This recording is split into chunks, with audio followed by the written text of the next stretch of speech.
আচ্ছা, কাবাব খেতে তোমরা কে কে ভালোবাসো অবশ্যই বলে যাও। আমি তো ভীষণ ভালোবাসি, তাই এইভাবে বানিয়ে নিলাম একরকম কাঠি কাবাব। তো তার জন্য আমি চিকেনটাকে একটু স্মুথ পেস্ট করে নিই, দরদরার মতো একটা পেস্ট করে নিয়েছি।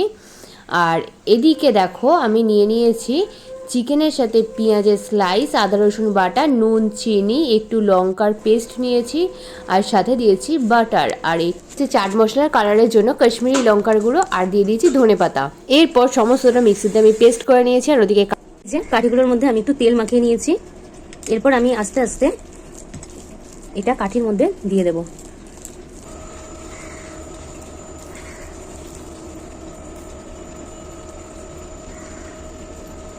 এবার এটাকে দু হাতে আমি একটু সেট করে নেব। কিছুটা আইসক্রিমের মতো একটু শেপ দিয়ে নিয়েছি। এরপর আমি অয়েল ব্রাশ করে ননস্টিক প্যানে দিয়ে দেব, দিয়ে চাপা দিয়ে দেব। 3-4 মিনিট পর চাপা খুলে উল্টো দিকটা উল্টে দেব। এই কাবাবটা কিন্তু খুবই সফট হয় এইভাবে করলে, তোমরা অবশ্যই একদিন বাড়িতে বানিয়ে দেখো। কতটা ফুলে গেছে দেখতেই পাচ্ছ। আমি এবার আস্তে আস্তে উল্টে দেব। তারপর সাইডগুলো একটু ধরে ধরে ভালো করে একটু ভাজা ভাজা মতো করে নেব। কালারটা কি সুন্দর এসছে দেখো।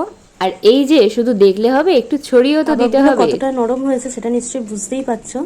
প্রচন্ড গরম, আমি তাই ছিঁড়তে পারছিলাম না। কতটা সফট হয়েছে। এরপর কাঠি থেকে ছাড়িয়ে নিয়েছি। তারপর উপর দিয়ে দিয়েছিলাম একটু বিট নুন, চাট মশলা আর লেবুর রস। টাটা।